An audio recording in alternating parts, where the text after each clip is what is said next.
आप सबका स्वागत है आपके अपने चैनल मोरल शक्ति में। क्या आप जानते हैं कि जब बच्चे की मृत्यु होती है तो उसको जलाया क्यों नहीं जाता? आखिर ऐसा क्या है हिंदू धर्म में कि जब भी बच्चे की मृत्यु होती है या कोई साधु की मृत्यु होती है तो उनको दफनाया जाता है, उनको जलाया क्यों नहीं जाता? और धर्मों में तो ऐसा नहीं होता, सिर्फ हिंदू धर्म में ही ऐसा क्यों किया जाता है? तो आज हम अपनी वीडियो में इसी विषय पे बात करेंगे कि जब किसी मनुष्य की छोटी अवस्था में ही, बाल अवस्था में ही मृत्यु होती है तो उनको जलाया क्यों नहीं जाता। और सबसे बड़ी बात, जब भी कोई साधु की मृत्यु होती है तो उनको भी क्यों नहीं जलाया जाता।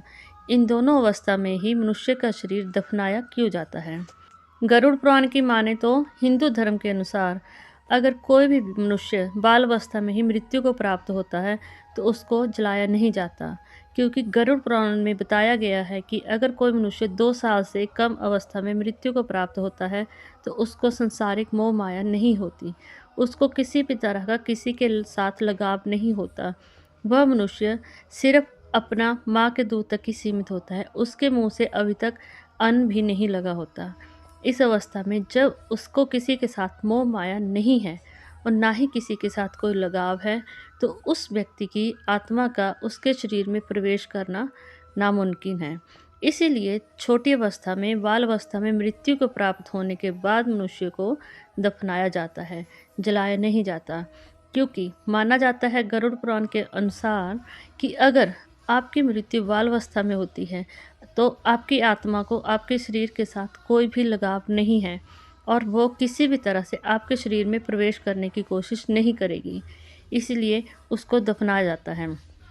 और गरुड़ पुराण में बताया गया है कि एक बार विष्णु भगवान जी ने नारद जी को बताया था कि अगर बाल अवस्था में किसी की मृत्यु होती है तो जहाँ पर उस व्यक्ति का शरीर जलाया जाता है, उस बच्चे का शरीर दफनाया जाता है, वहाँ पे अगर आप पूरा उसको गोबर से लेप कर दें और उसके ऊपर तुलसी का पौधा लगा दें तो उसके आसपास कभी भी किसी तरह की नकारात्मक ऊर्जा नहीं होती और ना ही उस व्यक्ति की आत्मा उस शरीर में प्रवेश करने की कोशिश करती है, क्योंकि तुलसी में भी मेरा ही वास है।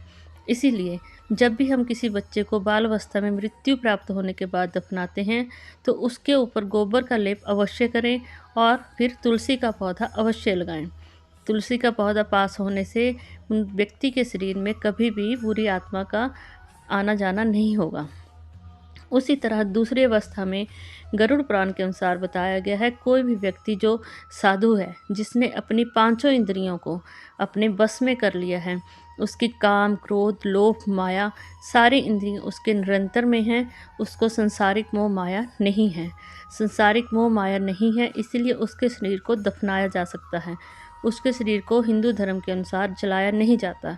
जलाया उसी व्यक्ति के शरीर को जाता है जिसको मोह माया है, जो अपने परिवार से, अपने रिश्तेदारों से बहुत मोह रखता है। गरुड़ पुराण की माने तो अगर मनुष्य का शरीर जलाया नहीं जाए तो उसकी आत्मा को अपने रिश्तेदारों के साथ लगाव होता है और वो फिर से उसी शरीर में प्रवेश करने की बहुत कोशिश करती है। इसीलिए हिंदू धर्म के अनुसार जब तक 13वीं नहीं होती तब तक मानते हैं कि मनुष्य की आत्मा वही घूमती है। 13वीं के बाद जैसे पिंड भरे जाते हैं, मनुष्य की आत्मा में सूक्ष्म शरीर बन, जिस तरह उस मनुष्य की आत्मा का पिंडदान करते जाते हैं, 10वें, 11वें और 12वें दिन के पिंडदान से ही मनुष्य का सूक्ष्म शरीर में जान आती है, वो मृत्यु लोक को जाने में समर्थ हो पाता है। इसीलिए वो वहाँ से चला जाता है, यमदूत आते हैं उसको वहाँ से ले जाते हैं, लेकिन 13वीं तक मनुष्य की आत्मा वहीं होती है। इसलिए गरुड़ पुराण में मान्यता है कि मनुष्य का शरीर बाल अवस्था में और साधु संगति को प्राप्त करने के बाद नहीं जलाया जाता। ये 2 ही अवस्थाएं हैं जहाँ पे मनुष्य को किसी के साथ मोह नहीं होता, वो मोह को त्याग चुका होता है, इसीलिए उनके शरीर को दफनाना ही अच्छा समझा जाता है। आज अपनी वीडियो को यहीं समाप्त करती हूँ। बहुत जल्द आपके लिए नई वीडियो लेके आऊँगी। तब तक अगर आप मेरे चैनल पे नए हैं तो प्लीज़ मेरे चैनल को करें सब्सक्राइब, वीडियो को करें लाइक और साथ में कमेंट में जय महादेव लिखना मत भूलिएगा।